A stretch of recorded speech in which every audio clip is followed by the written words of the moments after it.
Derek Penny, thanks for being here. Thanks for having me. It's good to see you, bud. Yeah. Um, can you tell us a little bit about who you are in your life right now? Yeah, I would say my buddy Mike Howard gave me this button recently on a install we were doing, and it said "working artist," and I liked that because I've always been a little bit more blue collar.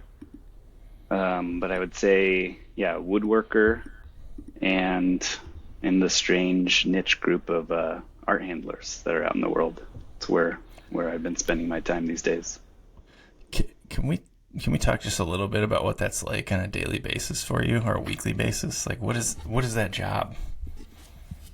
Yeah, so it's installing art, or it's deinstalling art, or it's packing art, or moving art.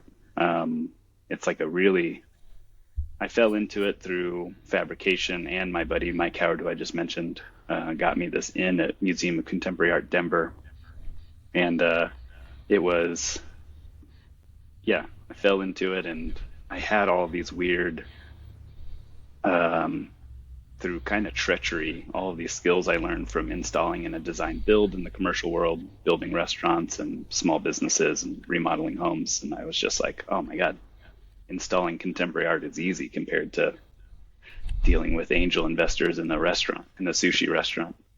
And Oh, it's been wild because, you know, it you confront head first, you confront whether or not you think, the subjectivity of art is good or not. Like some of the stuff I've installed where I'm just like, hey, what are we doing today? How many how many pounds of flour are we pouring on this gallery floor? But then I get a touch art from like the 1500s, and I get to install like last 2 weeks ago, Ronald Rial came and 3D printed an Adobe structure in the gallery, and I was like, this guy's a genius. So it's like up and down, but it's been pretty cool. Fabricating for some of the artists, installing with a lot of cool ones, and you get to meet the like problem childs of the art industry, and you're just like your reputation precedes you so hard.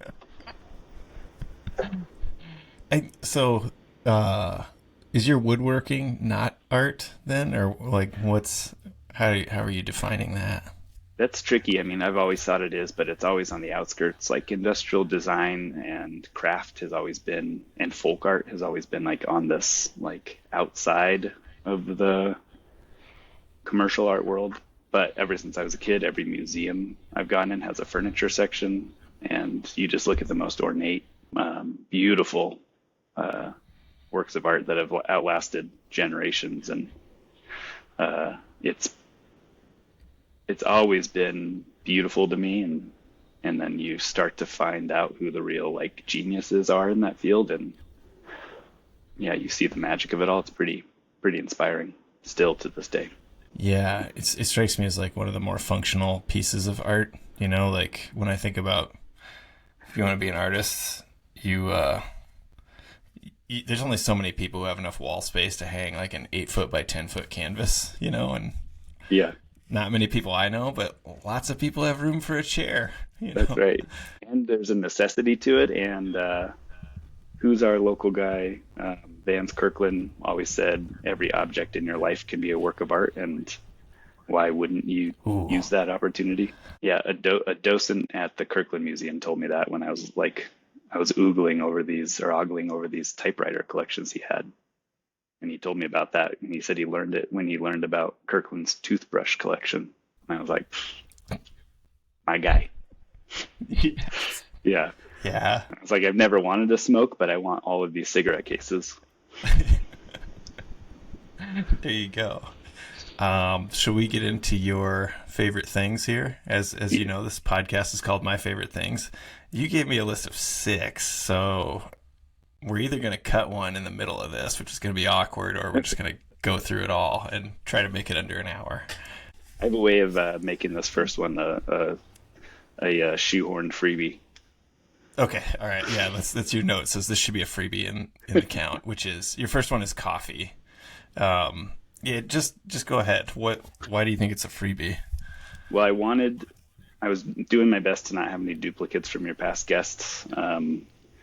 Who's the Swedish author, Anna paper Bronis, artist? pretty sure. I have a piece of mail from her sitting right here. Um, yeah, I'm almost positive I read her book when I was in craft coffee. I'm sure I read her Sprudge articles. So like I was like, okay, Yeah. I'm not going to duplicate this. But you and I met at a coffee shop, and we talked about a lot of the things that are on this list together in coffee at that coffee shop, and continued with our friendship after that.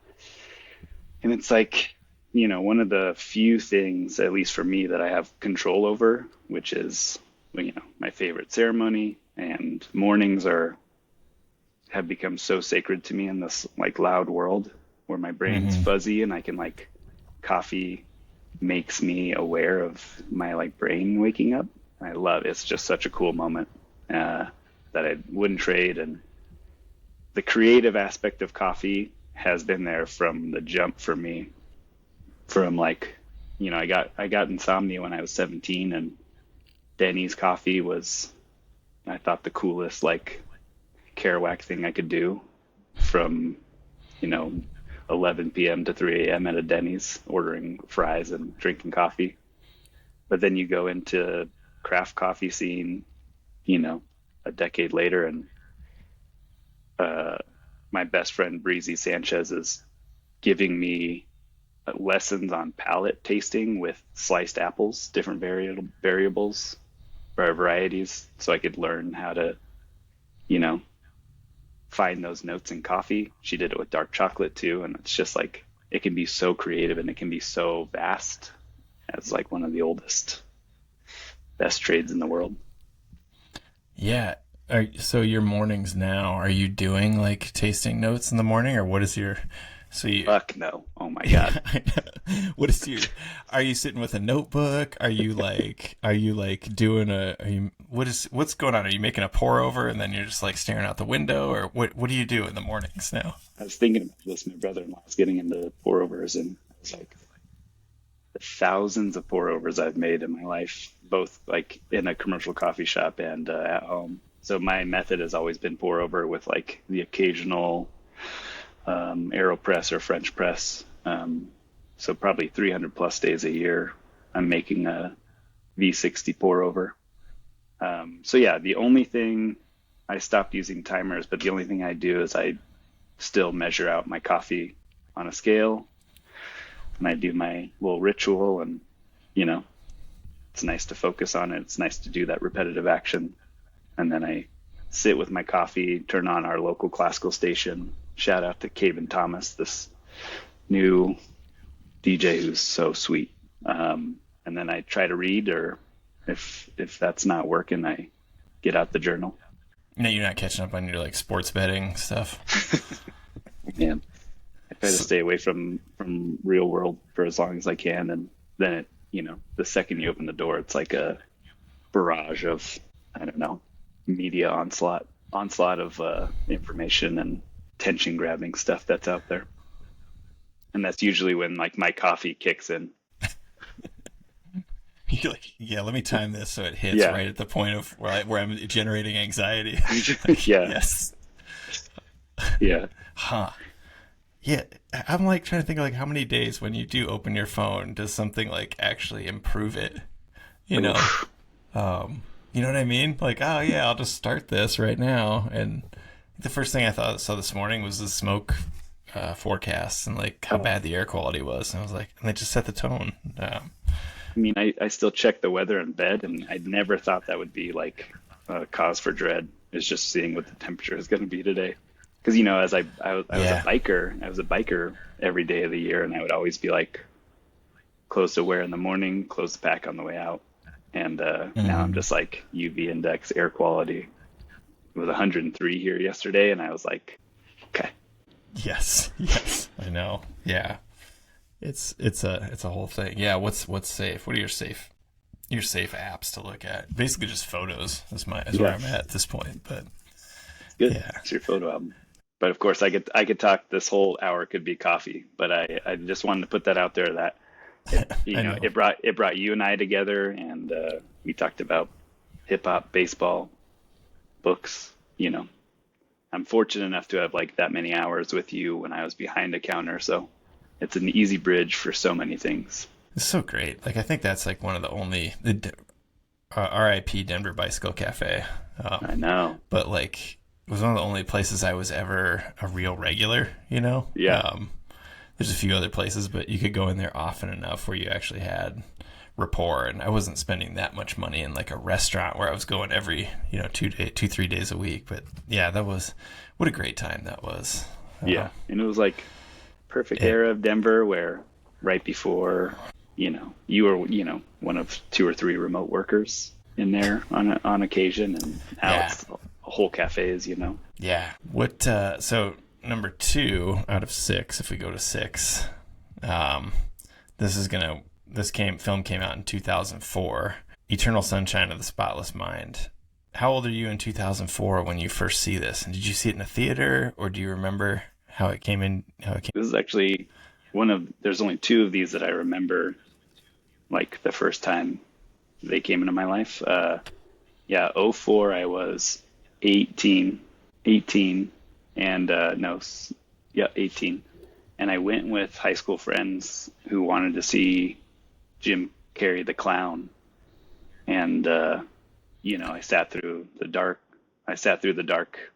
really heavy, Michel Gondry vessel. And I was speechless at the end. I was so, like, inspired by it. And I just remember the isolation I felt. I think we went to Wendy's afterwards when they were like, that's the worst movie I've ever seen. That wasn't funny at all. It was like all of this talk, and I was like silent, like looking at everybody. Like, I was like, oh man, I can't believe how differently I feel about this film, and everything about it visually was inspiring. The writing was so personal and vulnerable, and it was a science fiction at the same time. And it was devastating in all the best ways. It was like a 2-hour long version of that one song that makes you cry all the time, where the whole time you're just like, this feels horrible, and I would never want to leave this blanket of sadness ever. What's going on with you in life where you think it affected you and it didn't affect your friends who were like expecting a comedy at that age, at 18? That's a good question. Let's see, Dad had just passed. I think I was trying to process it all on my own without any tools to process it. And I was headed to film school, or at least that was my plan. And I just remember it coming from all angles, like story, screenwriting, a visual, and emotional. It was, even the soundtrack is like so cleverly like cued and devastating.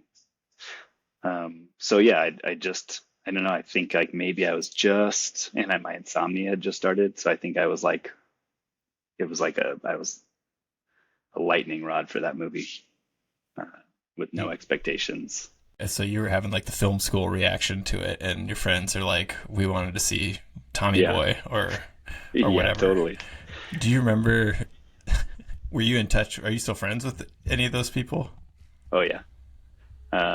It's a sweet, I always say that they're lucky that Arrested Development is giving them a nice padded life. Every time I see him, it's the same, not to speak ill of my childhood friends. But they have a very like good routine, comfortable life. But they're not seeking out sad movies or yeah, complex sad movies. Yeah, it took a while for me to find my tribe in that little in that sense of like, you watch things that aren't always going to be easy, or you consume books that make you grow in emotional ways, give you perspectives of all of these things. And movies, I think, are like a concentrated version of emotional growth through empathy. That's an interesting way to put it. Do you go back to this movie? Have you in the last few years, or like have you gone back to it multiple times? Have you seen it like a dozen times, or? This might be this and Paul Newman's The Hustler might be the two films I've seen the most. The beauty of this and the main reason I put it on is that so the movie came out, it became my favorite film. Everything's in camera. It's like a art masterpiece. I think it's stunning. And then I meet Gina, my wife. I meet her working at the Esquire, and we have this like constant competition of like she shows up with an Eternal Sunshine tattooed sleeve, and I'm like, it's hard for me to say it's my favorite movie when I'm meeting this intimidating New York girl with a sleeve of my favorite movie. This is, of course, before we dated, and I was like, for sure, gonna stay away from her. She's too much. And we work together, and we do a screening of the movie at the Esquire, like on film, and that was the first time I had seen a theater since '04, so maybe it was '07, and still is good. And then it's been constant in Gina and I's life to the fact where we had to like take a break because it was too heavy to watch. Like we felt all of these old feelings, and now there's new feelings because it's a new watch. But we screened it during COVID. She was overseeing operations at a local film house, and it hit like a brand new movie in 2020. So it's like it's this gift. It's the reward. The reward, I think, in most of Gondry's work is in the rewatch, where you're just like, did Jim Carrey just do that whole scene in one take by himself? Yeah, he did. The power of that, just to keep watching something and getting new things out of it, is such an interesting thing. I do the same thing with Die Hard every Christmas for like 25 years now, but I wouldn't say it has the depth.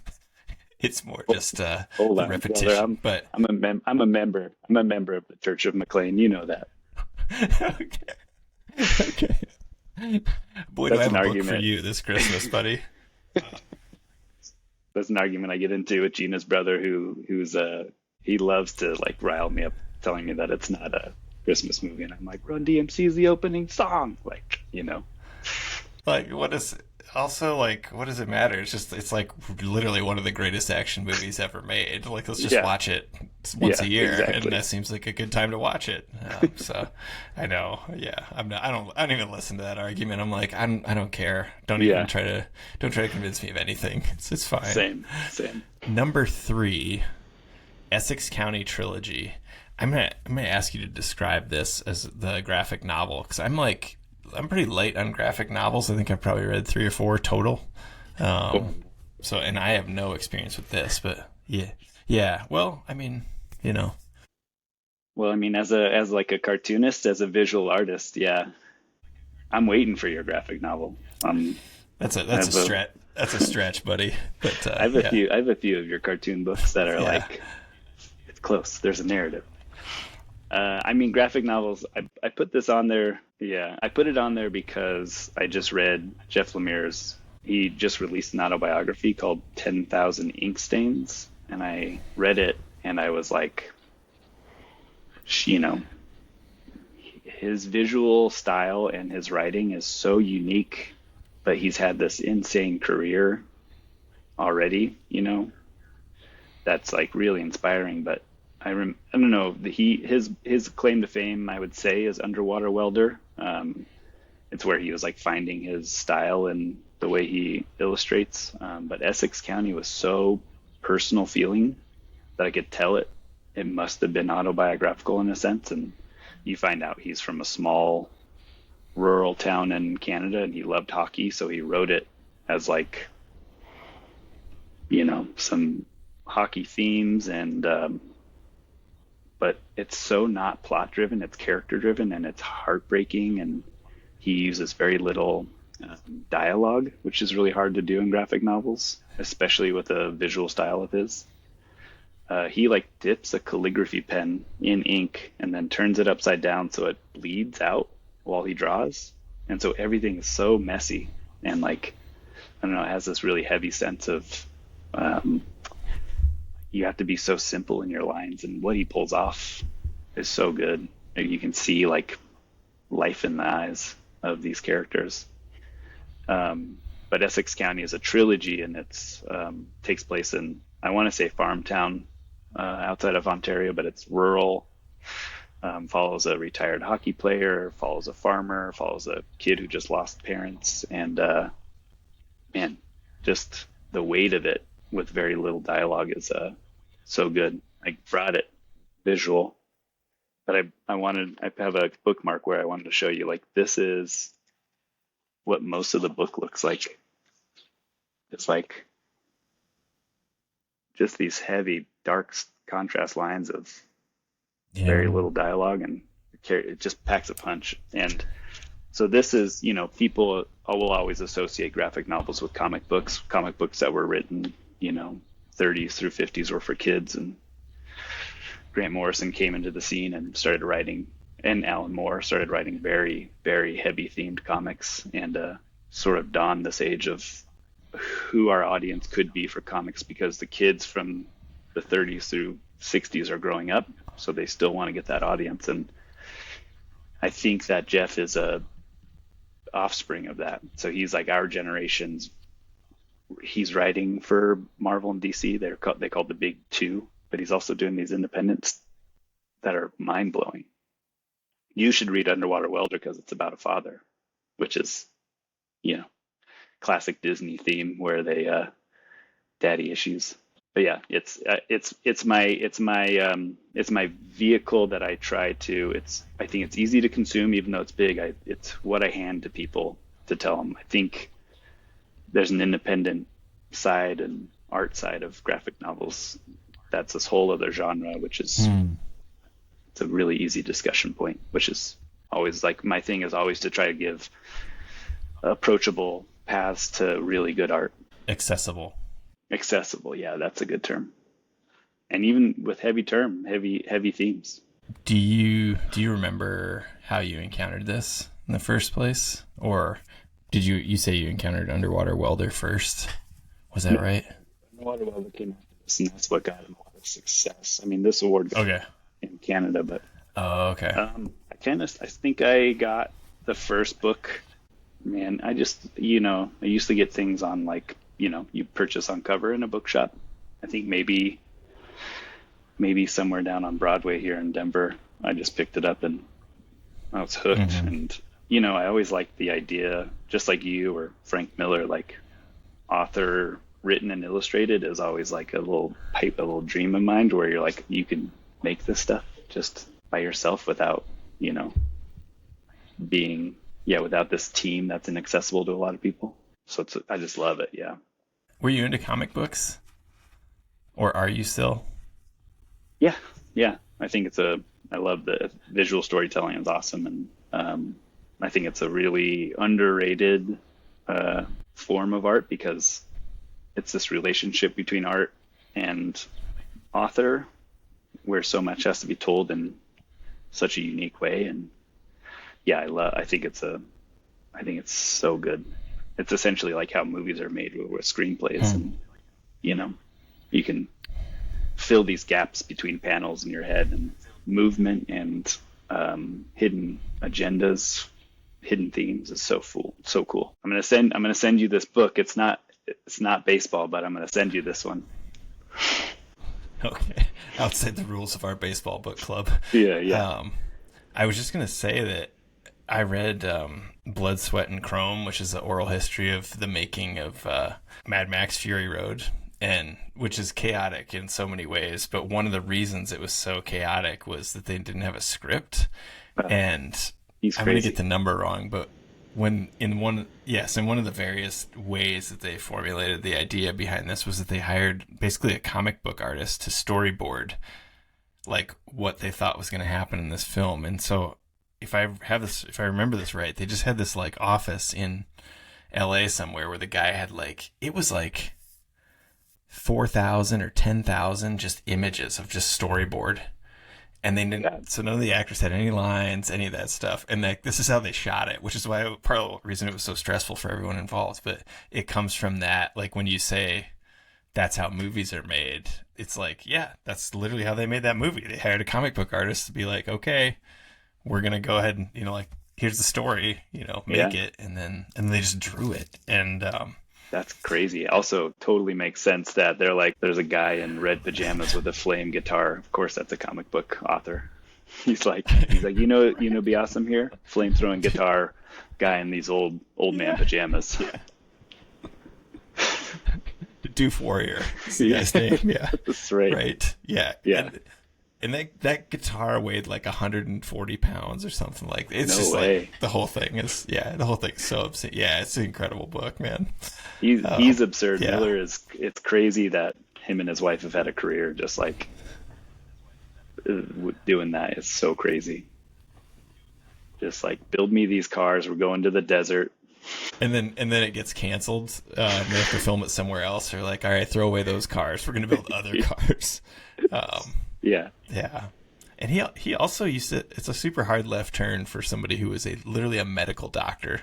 Like that was he's a doctor and he became this director. It's wild. All right. Number 4, Bad Bad Not Good's album, Sour Soul, which I believe came out in 2015. Who introduced you to this album? So this is the beauty of coffee shops again, but I was working with a young guy, Noah Wills, who's a brilliant musician, but he was 16, 17 at the time. And we had a closing shift on Wednesdays, which is a nice slow end of a day.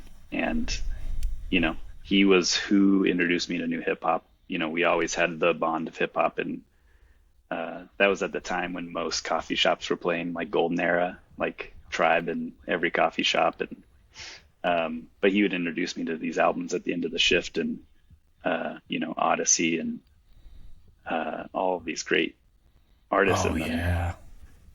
He just put this on, and I love, Wu-Tang is huge for me. And so Sour Soul, this album is a Canadian jazz group backing Ghostface Killah, which is a crazy combination already. It's 3 white guys out of Toronto, Ontario. And man, it's so good. And when you hear something, it makes you give like that, like sour face or like the stank face, where you're just like, yeah, this is amazing. That this album has so many moments like that.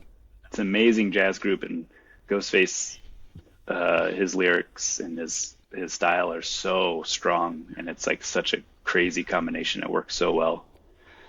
But this is this is a moment for him and I where I love Wu-Tang, and he was like, then you might like this album that just came out. And I was like, this is insane.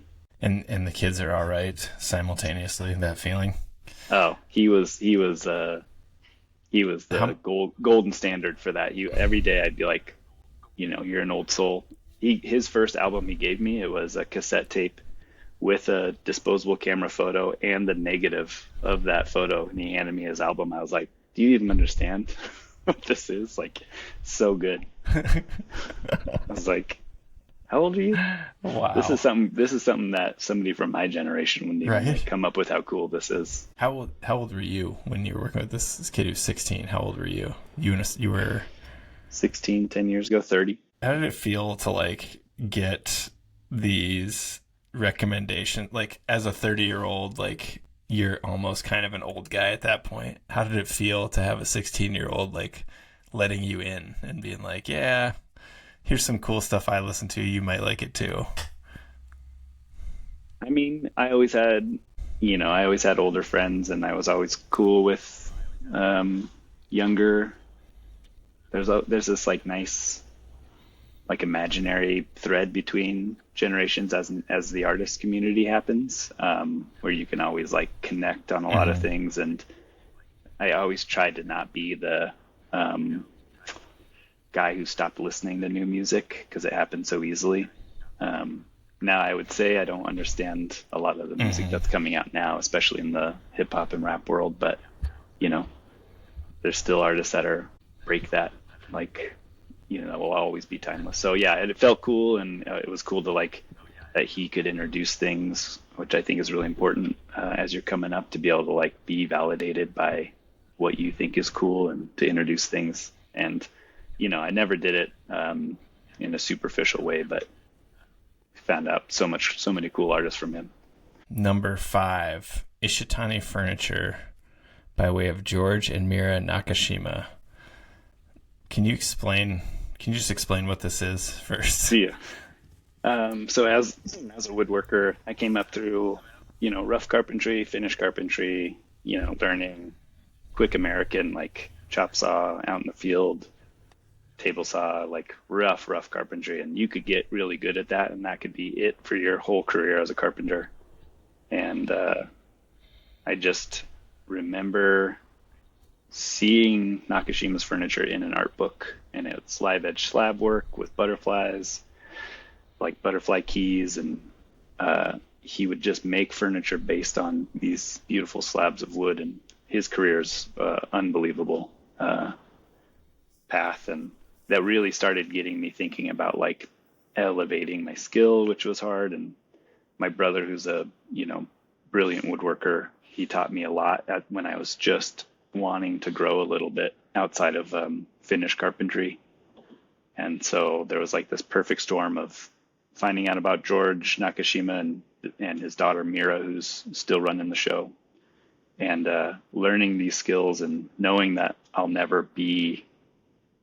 it's just an endless pursuit. I think everything I make every single time is garbage, but then I compare it to something like 2 years ago, and it's like I can see my growth. But this guy started doing YouTube videos of his work, and I think his name's Natsuki Ishitani, and his wife. He just filmed silent, no dialogue, just shop sound videos of him making unbelievably crafted furniture. And it's kind of like hybrid. So he uses old hand tools and he uses the old machines, but you can see him using, his computer to design. But it was just this moment where I'd get like completely hypnotized by these short 20 or 30-minute videos of him making a chair or table or desk, and just being so inspired, seeing his process, seeing how calm he could do it. And, he's a made-to-order woodworker, which is every woodworker's dream. To like have the time to do it right is just such a romantic thought to me that I'll always chase. Like, somebody give me a year to make you a table, please. Like, just give me some time and I'll make something beautiful. But here in this system, it's like, man, really hard. It's a really hard carrot to chase. Yeah, because you have done quite a bit of stuff that is visible in like the city of Denver, correct? Like, what are some pieces people would have seen that they don't know are your work? Like, where would they be? Oh man, to share something that I'm not embarrassed of now. Me and the owner of Finn's Manor, Tom Taylor, redid his bar top, and he had a really ambitious idea for a bar top, and it was, lots of glue ups of walnut and maple with these intricate exotic wood butterfly inlay joints on these huge miters. It was, and he's one of the people that knows like this could be impactful, and however long it takes to do it right. And it was like, a nice breath of fresh air to do it. There's some oak work I did at a restaurant that closed, but the new restaurant kept it, which is a cool feeling. Like huge live edge white oak slab work on 12th and Madison. It's a sushi restaurant now. And then, small furniture commissions that I always preface all of my work with, this work will outlast me. Like, that's a Nakashima quote. He says it was his duty to create work that outlasted its author. And I was like, when you say you're like embarrassed of the old stuff, that's like, what if people really love that piece and you're like, it's a piece of trash, I can do so much better, but like their relationship with it is like it's the coolest thing they've ever seen. So I mean that's like vaguely insulting to them, I think, don't you? Like, to their taste. Maybe you should give yourself some more credit. This is why you're a good friend, because you combat my recovering Catholic shame at every angle. Well, also, dude, I just don't. It's like when I look at your stuff and I'm like, oh, this guy knows how to play the trumpet, and I'm like, I can blow out a few notes, maybe, and I'm Dude, like, I don't know. Like I made a chair, you can sit on it; it doesn't fall apart. Awesome, like that's great. Check out the shelf. that's it. So That's the beauty. The beauty of and utility of furniture is like it is like a melting pot of skill and purpose. And I love it. And it can get ornate, which can be eye rolly and offensive, or it can just be like, I needed a shop stool and I had these three pieces of wood. yeah, like drive yourself really nuts for like a long time, like Oh, months. Like that yeah. sounds really, really good. Yeah, Well, that's the he dream. he reminds me that it's possible that the romance hasn't left. Does that make sense? Like he Mm, creates a peaceful shop yeah. and he takes time designing and his layout looks like pleasant. And surfacing wood is, I don't know. Hmm. I've spent 8 hours in a shop planing down white oak where it's the heaviest wood you've ever touched. It's the loudest the machines have ever been, and you're just like, this is hell. And then you see him do it, and you're like, wait, what did I do wrong? Oh, that's Probably, interesting. probably Yeah. perspective, right? Always. Why wood as a medium for you? Ugh, probably a family curse. My dad was a construction carpenter, like rough framer, to feed us, and I had I think it was my grandfather did some finished carpentry in New York City in one of the museums. Like, carpentry has been in the veins, and I remember making a wood chime with my dad out of copper plumbing pipes and PVC or plywood circles. I remember that hitting me pretty strong, Mm. and tech ed in junior high and high school was always speaking to me. Yeah, I don't know. It Mm. just it's got its hooks in me, and I've tried. I tried to leave it, but it's you know something a personal project will always bring me back, and I'd be like, do I like this? Do I like it enough? Yeah. Yeah, exactly. Could I do this? Yeah, for a living. The way I want to do it, I can't do, which is always like a mean joke that capitalism has played on me, or consumerism for that matter, because I get these commission requests and they want it next month, and I don't know. I don't have the tenacity to or knowledge to teach value of things. I'm sure with your projects. I'm sure like the value of how long things take, even like building your office. It's like, what's your bandwidth and I don't know. I guess like if somebody wants it fast or they want it in a different way, and it's just like, well, there's other people that Yeah, can do that, but and not beating yourself up too much about being like, ah, I wish things were different. I could do that work. It's like, well, maybe you didn't want it. yeah, Like, totally. especially when they're like, oh, that much money, we'll just have an intern do it. I'm like, well, yeah, you should do that then if that's what you want. If you think that's what will work for you. But That's the approach I need to take. I need to think about that more about like yeah, when they tell you how cheap they can get it or how fast they can get it. It's like I need to not be like, do you understand why and how you're getting that so fast and so cheap? or just being comfortable, not even needing to educate people, just being like, yeah, well, that's cool. I do a different thing than they do, so Totally. if you want that, then we can talk. But it needs to be a different timeline. Anyway, yeah, that's a whole business thing. Yeah, Yeah. I I like I look at wood and I assume I'm just like, well, I think it's probably easier than welding, like, but that's probably not true No. either. Every welder will tell you like, you know, I would rather have this nasty greased up metal tube that I can fuck up with like welds and then grind it out later than to like have this one shot at a piece of cherry. Oh man, yeah, okay, yeah. There's forgiveness in wood that I like that a welder wouldn't see. A welder can be like, I messed up that weld, Mm, that angle. I'll do it again. But to me, like there's yeah. wood. There's a conversation that you can have with. one of my mentors said, it's not how good you get, it's how good you get at hiding your mistakes. And brother, Hmm. wise words. I'm still hiding. I hide them in museums now. No one knows except you. Yeah, that's right. Well, it turns out we have time for your sixth one, which is great. So, this book is called The Utility of Boredom by Andrew Forbes, which I'm so glad you put this on this list because I I bought this book for you because I saw it in a bookstore in Asheville, North Carolina, and picked it up in 2018 or 2019, I think. Yeah, 2019, and read it and was like, this is just... I'm not going to talk about it anymore. You should talk about why you like it. But I sent you a copy because we kind of go back and forth with baseball books. Yeah, which is the coolest club I'm in. It's my favorite. It's my favorite tradition that we have.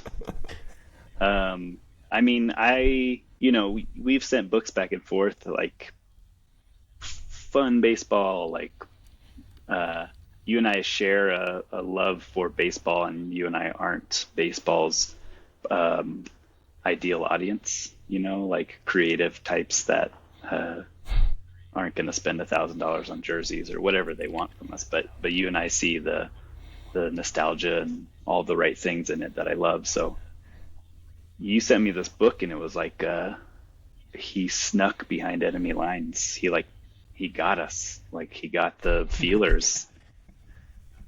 He got the feelers, and I was when you read a book and they put something so well, you like put the book down and you're like, yeah, of course, obviously, that's how I think about this. I just don't know how to say it.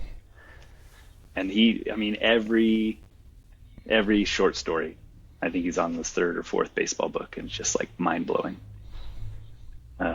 So thank you for that. It's been great, and I use it to explain how baseball can be amazing to a lot of people. And I've bought it off of his publisher, off of eBay, thrift. Anytime I find it, I buy it and I give it out. I actually brought this. This is the second one that you also sent me. I went. Oh yeah. I went to a Kinko's on the way to meet a friend at a Rockies game to photocopy this passage about that he wrote, that the world's always been ending since he was a kid. Do you remember that? So it's just a quick. I'm gonna read this really quick, if that's okay. So this is in one of his. This is from The Only Way Is the Steady Way. Yeah. Yeah, which is his second, the sophomore that my boy. I think. Yep.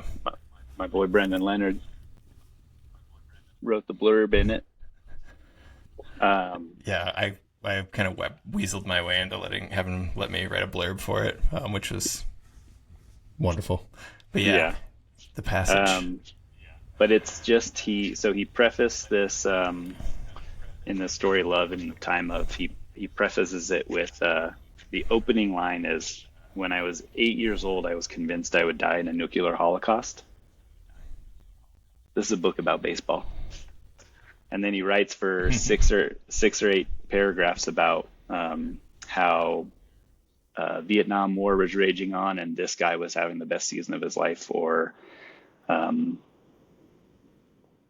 when Truman Capote died, this was happening, and this was happening between the Yankees. And then he talks about the guilt of feeling happiness by watching baseball. He says, all this stuff is happening. He says, we're in the upteenth week of COVID lockdown, and I'm dreaming of sitting in an Applebee's in suburban Syracuse watching Sox Yanks, sitting at a bar, drinking watery domestic beer, happy as a clam. This can't be right. And so he writes all of this, but he ends it with, he quotes one of my other favorite authors, Michael Chabon, talking about how hard and depressing the world is. And he says, but he said, art makes the whole depressing thing more bearable. Agreed, I thought, but I'd add baseball to round out that sentiment, or maybe I would call baseball art. Just put the book down. Yeah, Andrew Forbes. I think he just gets it's like you don't have to know statistics or names or anything, and he just gets it right about what it feels like to be a fan. I think there's a story in that book, Only Way Is the Steady Way, where he talks about just stopping to watch a maybe high school baseball game with his two kids for like Yes. 3 innings while they're walking home from something else, and he just captures it so well, and he just loves it, and you can tell, and I think that's what's so beautiful about it. So, Um, can you tell there's a story about the utility of boredom because there's a misprint on the spine of the book, but it also has to do with a wedding gift you received. Can you kind of tell that story and how those two things relate? I wish I would have brought that card for this. So it's funny, Okay. you got me the misprint, right? Of Utility of Boredom. Yeah. And I think in with one of your semi-rad postcards, you were talking about how this could be like a famous misprint of there's a baseball card that came out for a photo of Oh no, just they Bill they Rip. put that they put that in the book when they printed because they printed off so many copies with the misprint. They put the little note in there. Yeah, That's right. So That's that was right. from the publisher. Yeah. Nice. So, yeah. Sorry. Go ahead. Yeah, so Billy Ripken is just posing for his photo for his baseball card. That year it was like less action shots, more like pre-game or during practice. There was a photographer just taking Pat on the like shoulder. yeah, wholesome photos.